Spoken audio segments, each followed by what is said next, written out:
ఈ శిక్షణ కార్యక్రమానికి ముఖ్య అతిథిగా ఆదిలాబాద్ శాసనసభ్యులు బీజేపీ శాసనసభాపక్ష ఉపనేత పాయల్ శంకర్ ముఖ్య అతిథిగా పాల్గొని సభ్యత్వ నమోదుపై దిశానిర్దేశం చేశారు. ఈ సందర్భంగా పాయల్ శంకర్ మాట్లాడుతూ త్వరలో జాతీయ స్థాయిలో ప్రారంభమయ్యే బీజేపీ సభ్యత్వ నమోదు కార్యక్రమాన్ని ప్రతి ఒక్క బీజేపీ కార్యకర్త ప్రతి గ్రామంలో వార్డుల్లో ఇంటింటికి వెళ్లి సభ్యత్వ నమోదు కార్యక్రమాన్ని విజయవంతం చేయాలని సూచించారు. ప్రధానమంత్రి నరేంద్ర మోడీ నాయకత్వంలో భారతీయ జనతా పార్టీ సభ్యత్వం పొందడానికి ప్రజలు సిద్ధంగా ఉన్నారని, భారీ ఎత్తున పార్టీ ఇచ్చిన లక్ష్యం మేరకు సభ్యత్వ నమోదు చేయాలని పిలుపునిచ్చారు. కాంగ్రెస్ రాష్ట్ర ప్రభుత్వం ఎన్నికల సమయంలో ఇచ్చిన హామీలు అమలు చేయడంలో పూర్తిగా విఫలమైందని, రైతులకు ఇచ్చిన హామీ మేరకు 2 లక్షల రూపాయల రుణమాఫీ చేయకుండా రైతుల్ని కాంగ్రెస్ ప్రభుత్వం మోసం చేసిందన్నారు. ఎన్నికల సమయంలో ఎలాంటి షరతులు లేకుండా రుణమాఫీ చేస్తామని చెప్పి తీరా అధికారంలోకి వచ్చాక అనేక షరతులు పెట్టి అర్హులైన రైతులకి రుణమాఫీ కాకుండా కాంగ్రెస్ ప్రభుత్వం చేసిందన్నారు. ఈ కార్యక్రమంలో ముల్కల్లా మల్లారెడ్డి, కొయ్యాల ఏమాజీ, మున్నా రాజా సిసోడియా, యనగందుల కృష్ణమూర్తి, రజనేష్ జైన్, దుర్గం అశోక్, అమరాజుల శ్రీదేవి, బుసా నరసింహులు, ముదాం మల్లేష్, అక్కల రమేష్, జిల్లా నాయకులు, మండల నాయకులు తదితరులు పాల్గొన్నారు. పత్రికా మిత్రులందరికీ పేరు పేరున నా యొక్క నమస్కారాలు. ఈ రాష్ట్రంలో కాంగ్రెస్ పార్టీ అధికారంలోకి వచ్చి 8 నెలలు పూర్తయింది. 8 నెలలు పూర్తయినా పాత ప్రభుత్వం పోయి కొత్త ప్రభుత్వం వచ్చినా పాలనలో ఎక్కడా కూడా మార్పు లేదు. కాంగ్రెస్ పార్టీ ఎన్నికల సమయంలో ఈ రాష్ట్రంలో అధికారంలోకి రావడానికి ప్రధాన కారణమైనటువంటి హామీ రైతు రుణమాఫీ. గొప్పగా చెప్పిండ్రు, కాంగ్రెస్ పార్టీ అధికారంలోకి వస్తే 2 లక్షల రూపాయలు ఉన్నటువంటి రైతులందరికీ ఏకకాలంలో రుణమాఫీ చేసే బాధ్యత నాది అని ఆ రోజు కాంగ్రెస్ పార్టీ అధ్యక్షుడిగా రాష్ట్రం నలుమూలలో తిరిగి ఏ మీటింగ్ లోనైనా సరే ఈనాటి ముఖ్యమంత్రి రేవంత్ రెడ్డి గారు ఈ రాష్ట్ర ప్రజలకు రైతులకు మాట అధికారంలోకి వచ్చిండ్రు. 2 లక్షల రూపాయల రుణమాఫీ చేస్తామని దేవుళ్ల మీద ఎన్నికల సమయంలో, పార్లమెంట్ ఎన్నికల సమయంలో ప్రమాణాలు కూడా చేశారు. కానీ చివరికి ఈ రాష్ట్రంలో 70% మంది రైతులకు ఇంకా కూడా రుణమాఫీ జరగలేదు. ఇంకా గొప్పగా మంత్రులు స్టేట్మెంట్లు ఇస్తున్నారు, మాది రైతు ప్రభుత్వం, రైతులు పాలాభిషేకం చేస్తున్నారు. సోనియా గాంధీ గారికి 70% మంది రైతులు రుణమాఫీ కాక ఆందోళన వ్యక్తం చేస్తే ప్రభుత్వం నుంచి సరైన రీతిలో సమాధానం ఇవ్వాల్సింది పోయి చేసిన తప్పును కప్పిపుచ్చుకునే విధంగా ఇంకా కూడా ఈ రాష్ట్రంలో మంత్రులు బుకాయిస్తున్నారు. పదే ఎన్నికల సమయంలో మాట్లాడిన టీఆర్ఎస్ అనే పార్టీ ఈ రాష్ట్రాన్ని దోచుకున్నదని, కాంగ్రెస్ పార్టీ అధికారంలోకి వస్తే మంచి పరిపాలన అందిస్తామని చెప్పారు. ఈ రోజు గ్రామ పంచాయతీల పరిస్థితి చూస్తే సిబ్బందికి జీతాలు లేవు. గ్రామ పంచాయతీలో కనీసం బ్లీచింగ్ పౌడర్ కూడా డబ్బులు లేవు. ఈ రోజు పల్లె పట్టణం అనే తేడా లేకుండా డెంగ్యూ జ్వరాలతో ప్రతి ఇంట్లో 4 ఉంటే ఒక 2కి కనీసం డెంగ్యూ జ్వరం వచ్చినది. ఎక్కడా కూడా పాలన మీద ఈ ప్రభుత్వం దృష్టి పెట్టలే. మున్సిపాలిటీలలో నిధులు లేవు, గ్రామ పంచాయతీలలో నిధులు లేవు. ఎన్ఆర్ఈజెస్ లో గ్రామ పంచాయతీకి ఇచ్చినటువంటి నిధులు దాన్ని పక్కదారి పట్టించే ప్రయత్నం చేసిండ్రు. అదే విధంగా నేషనల్ హెల్త్ మిషన్ కింద కేంద్ర ప్రభుత్వం 800 కోట్ల రూపాయలు ఇస్తే దాన్ని పక్కదారి పట్టించే ప్రయత్నం చేసిండ్రు. ఈ రకంగా కేంద్ర ప్రభుత్వం ఇచ్చినటువంటి అనేకమైన నిధుల్ని ఈ రాష్ట్ర ప్రభుత్వం పక్కదారి పట్టించింది. మొన్న ఈ రాష్ట్ర ముఖ్యమంత్రి గారు ఢిల్లీకి వెళ్లి కేంద్ర ప్రభుత్వం మాకు ఇళ్ల కొరకు సాయం చేయాలా, మేము ఈ రాష్ట్రంలో ఇళ్లు కట్టిస్తామని చెప్పింది. కేంద్ర ప్రభుత్వం ఉదారంగా చెప్పింది, ఈ రాష్ట్రానికి కావలసినటువంటి ఇళ్లు ఇచ్చే బాధ్యత మాది.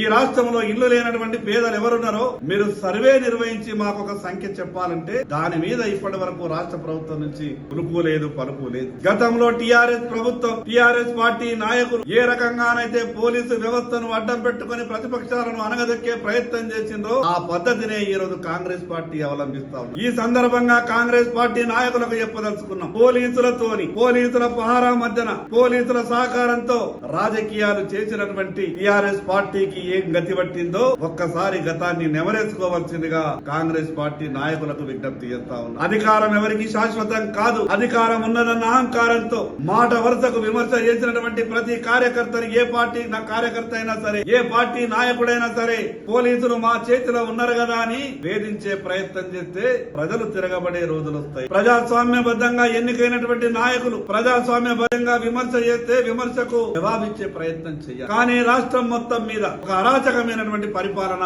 ఈ రాష్ట్రంలో కొనసాగుతున్నది. మేము అడిగిన అసెంబ్లీ సాక్షిగా మీరు మంచి చేస్తే కాంగ్రెస్ ప్రభుత్వం అయినా మంచిగా మాట్లాడతామని చెప్పారు. కానీ ప్రభుత్వంలో ఎక్కడ కూడా మార్పు రాలేదు. టీఆర్ఎస్ పార్టీ అవలంబించినటువంటి విధానాన్ని ఈ రోజు కాంగ్రెస్ పార్టీ కూడా అవలంబిస్తా ఉన్నది. కాంగ్రెస్ పార్టీకి చెప్పదలుచుకున్నాం, గతంలో టీఆర్ఎస్ పార్టీకి ఏ గతి పట్టిందో తెలుసు. పార్టీ ఫిరాయింపులు చేసుకున్నంత మాత్రాన, పోలీసులతో భయభ్రాంతులకు గురి చేసినంత మాత్రాన మీ రాజకీయాలు సజావుగా నడుస్తాయనుకుంటే మీరు కంటున్నటువంటి కలలే. ఈ రోజు రైతులకు ఇచ్చినటువంటి మాట ప్రకారం ప్రభుత్వానికి అల్టిమేటం ఇస్తున్నాం. చేసిన తప్పులన్నింటినీ సరిదిద్దుకొని ఈ రాష్ట్రంలో మాఫీ గాని రైతులందరికీ వారం రోజుల లోపల 2 లక్షల రూపాయల రుణమాఫీ చేయాల్సిందిగా డిమాండ్ చేస్తా ఉన్నాం. ఇంకో పక్క ప్రభుత్వం మాట్లాడుతుంది, మేము 2 లక్షల రూపాయలు ఇవ్వడానికి సిద్ధంగా ఉన్నాం, కానీ రైతు ముందు బ్యాంకులో కట్టుకోవాలని చెప్తాం. రైతు దగ్గర డబ్బుంటే, రైతు బ్యాంకులో కట్టుకునేటటువంటి పరిస్థితి ఉంటే మీకు చేతులు చాపి అడిగేటటువంటి పరిస్థితి రైతుకు ఉండదు. ఈ రోజు రైతు చేతిలో చిల్లి కవ్వలేదు. ఒక పక్క మీరు రైతును 2 లక్షల రూపాయలు బ్యాంకులో కట్టుకున్న తర్వాతనే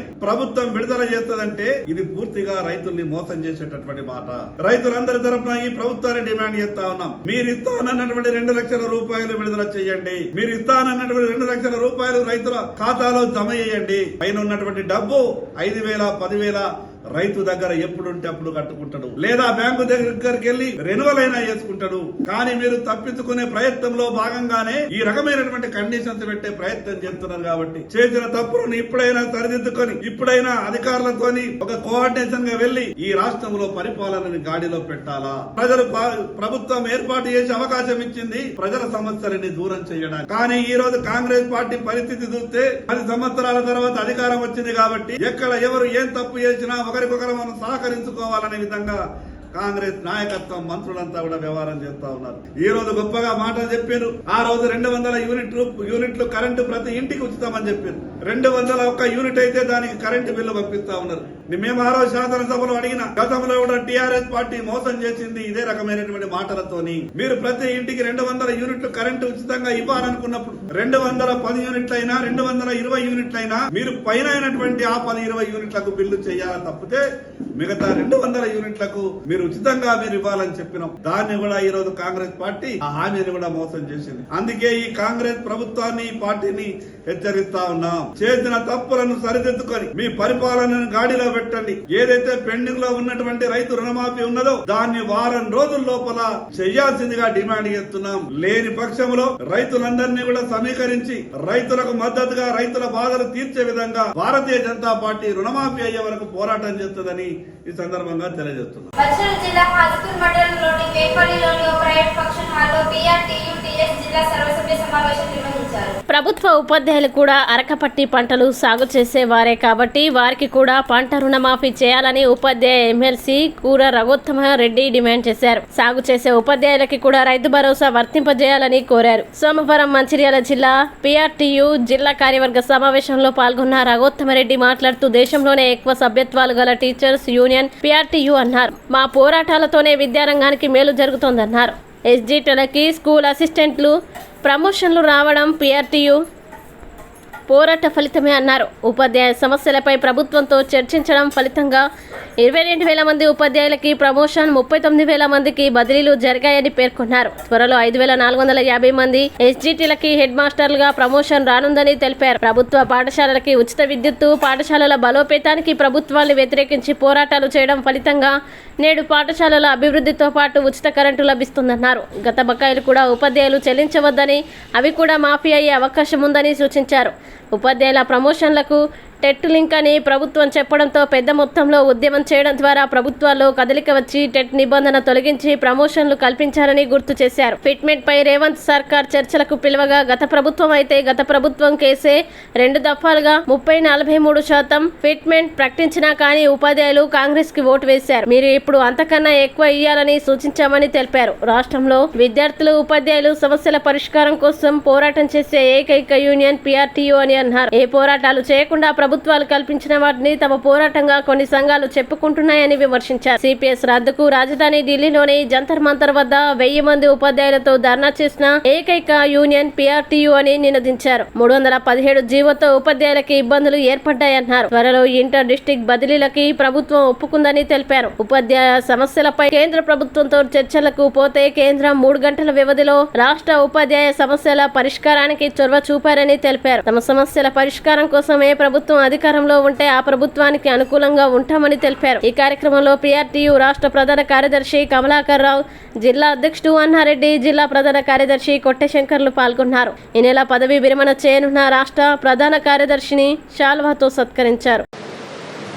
ఎప్పుడైతే ఈ రాష్ట్రంలో దేశంలో విద్యా హక్కు చట్టం అమల్లోకి వచ్చిందో, విద్యా హక్కు చట్టం అమల్లోకి వచ్చినప్పటి నుంచి విద్యా హక్కు చట్టంలో పొందపరిచినట్టుగా ప్రతి ఉపాధ్యాయుడు teachers eligibility test TET pass అయి ఉండాలి.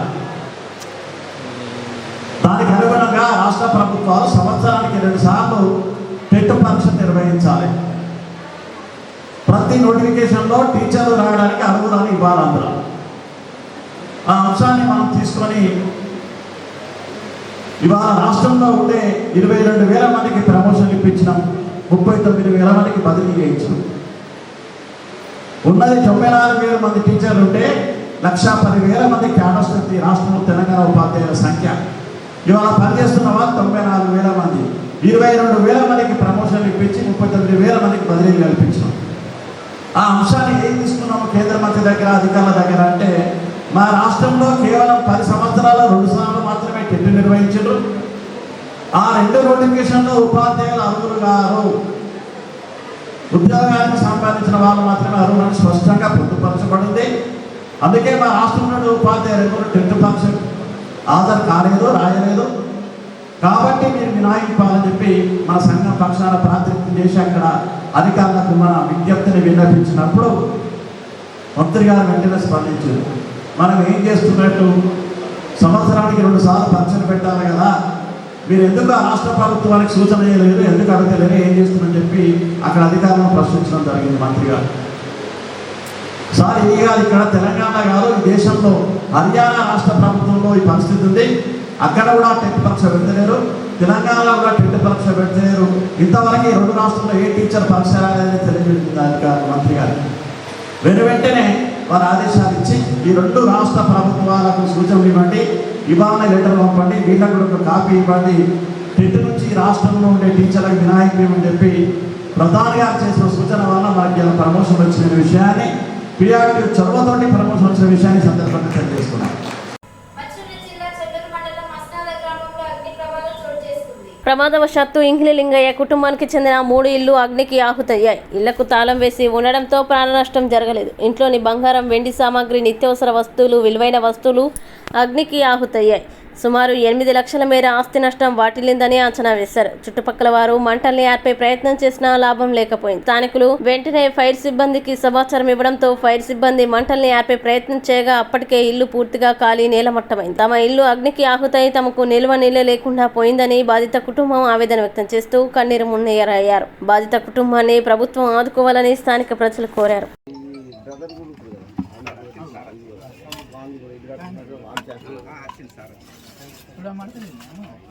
వ్యవసాయం 93611128 నేను ఇంటి కోసమని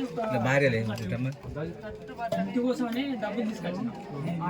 డబ్బులు మొత్తం బంగారం మొత్తం ఒక 10 లక్షలు ఇక్కడ లోపల అంటే నాకు కాలిపోయింది మొత్తం అంతా. గ్యాస్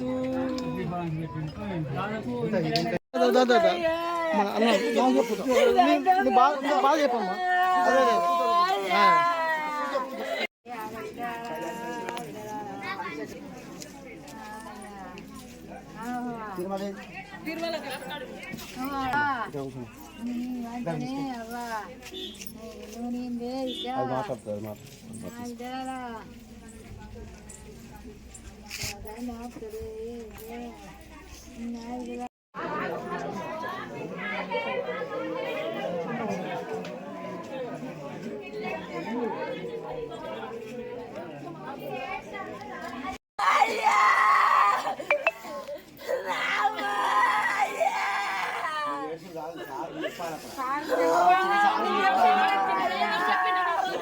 చెప్పింది నచ్చిందా?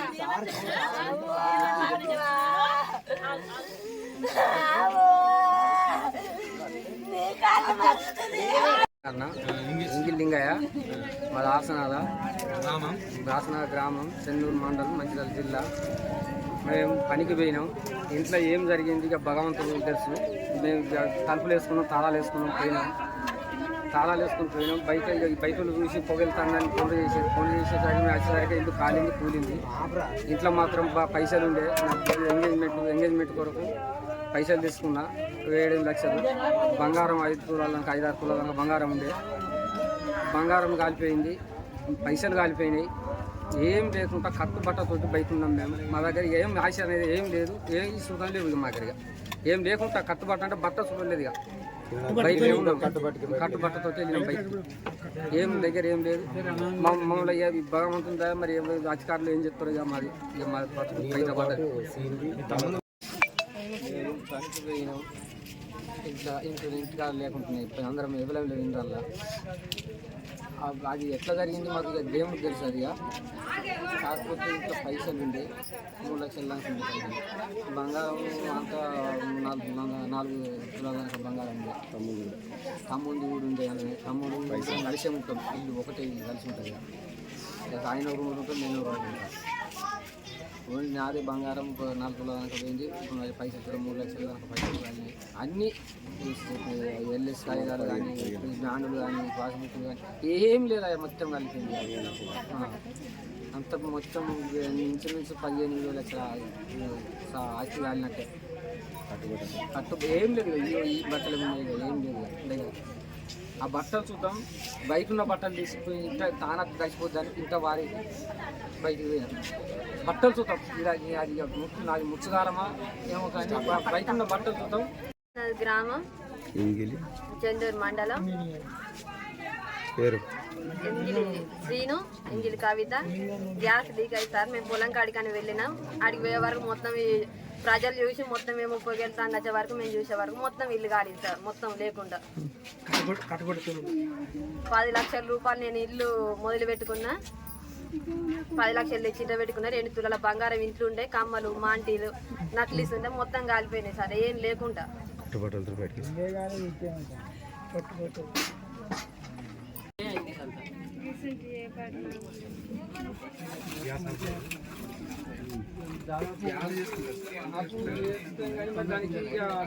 గావరం మీద మరి ఏమైందని తెలియదు సార్.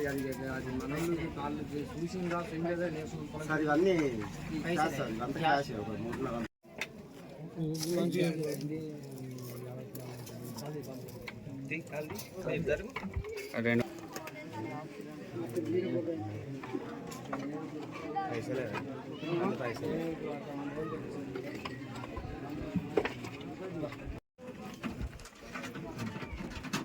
గోల్డ్ కూడా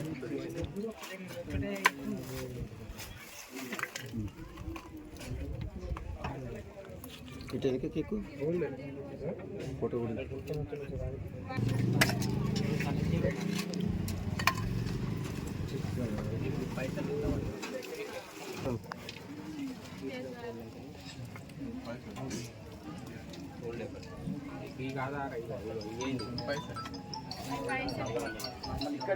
దేశంలో నిత్యావసర సరుకుల ధరలు నియంత్రించడంలో కేంద్ర ప్రభుత్వం వైఫల్యం చెందడాన్ని నిరసిస్తూ సెప్టెంబర్ 2వ తేదీన కలెక్టర్ కార్యాలయం ముందు ధర్నా చేయనున్నట్లు సిపిఐ రాష్ట్ర కార్యదర్శి వర్గ సభ్యుడు కలవెన శంకర్ తెలిపారు. సోమవారం జిల్లా పార్టీ కార్యాలయంలో ఏర్పాటు చేసిన మీడియా సమావేశంలో ధరలను నియంత్రించడంలో పూర్తి అధికారమైందని అన్నారు. ధర్నాలో అన్ని వర్గాల ప్రజలు పాల్గొని విజయవంతం చేయాలని కోరారు. ధర్నాలో అన్ని వర్గాల హామీలను అమలు చేయాలని ఆయన కోరారు.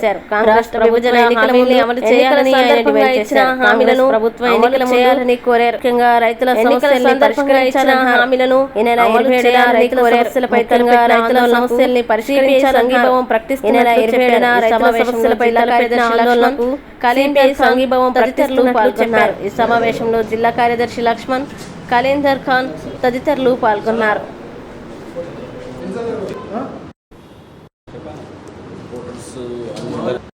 దీంట్లో ప్రధానంగా హన్మకొండలో 3 రోజుల పాటు రాష్ట్ర నిర్మాణ కౌన్సిల్ సమావేశాలు నిర్వహించుకోవడం జరిగింది.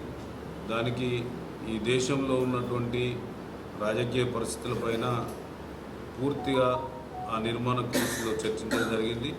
మా జాతీయ కార్యదర్శి రాజా గారు, జాతీయ కార్యదర్శి వర్గ సభ్యులు డాక్టర్ కె నారాయణ, అజీష్ పాషా, మన రాష్ట్ర కార్యదర్శి కామ్రేడ్ కె నారాయణ, సాంబశివరావు గారు, అట్లాగే ప్రస్తుతం ఎమ్మెల్యే గారు కూడా పాల్గొనడం జరిగింది. సరే, నేడున్నటువంటి కేంద్ర ప్రభుత్వం అవలంబిస్తున్నటువంటి విధానాలపైన చాలా లోతుగా అధ్యయనం చేయడం జరిగింది. నేడు ప్రజలు ఎదుర్కొంటున్నటువంటి ప్రధానమైనటువంటి సమస్యలు ధరలు. ఈ అధిక ధరలను నియంత్రించడంలో కేంద్ర ప్రభుత్వం పూర్తిగా వైఫల్యం చెందింది.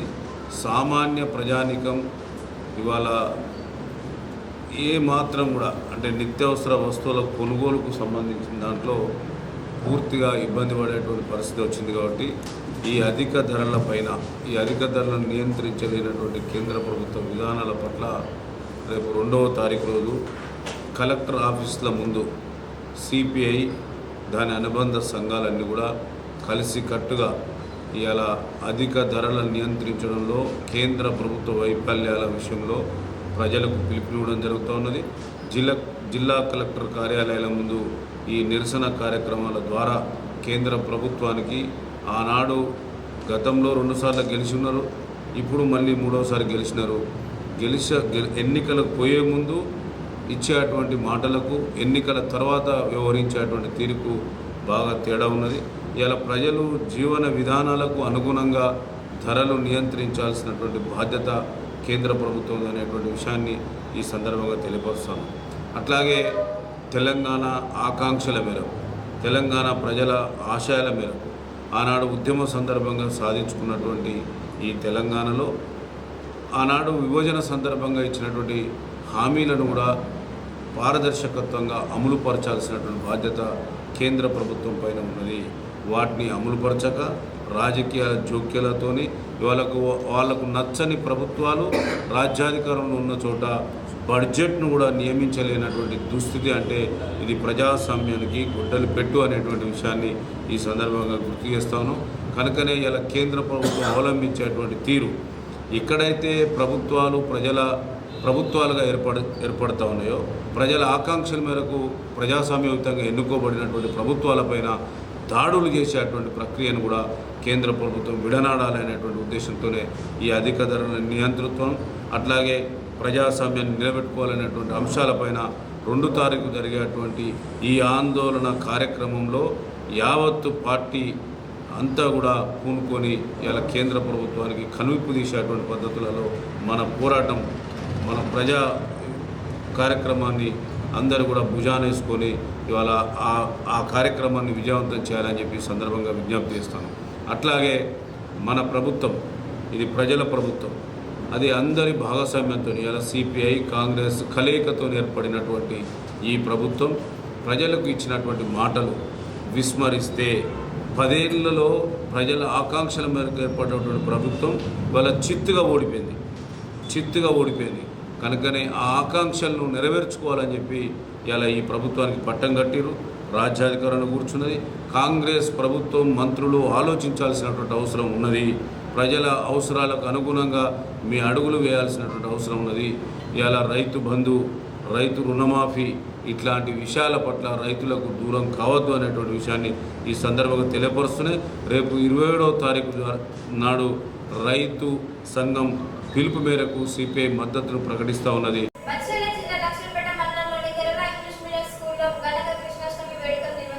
విద్యార్థులు చిన్నతనం నుండే సంస్కృతి సాంప్రదాయాన్ని అలవర్చుకోవాలని Kerala English medium school principal Srikala N Nair పేర్కొన్నారు. సోమవారం శ్రీకృష్ణాష్టమి సందర్భంగా పాఠశాల విద్యార్థులచే శ్రీకృష్ణుడు గోపికమ్మల వేషధారణ ధరించారు. అనంతరం ఉట్టి వేడుకలను నిర్వహించారు.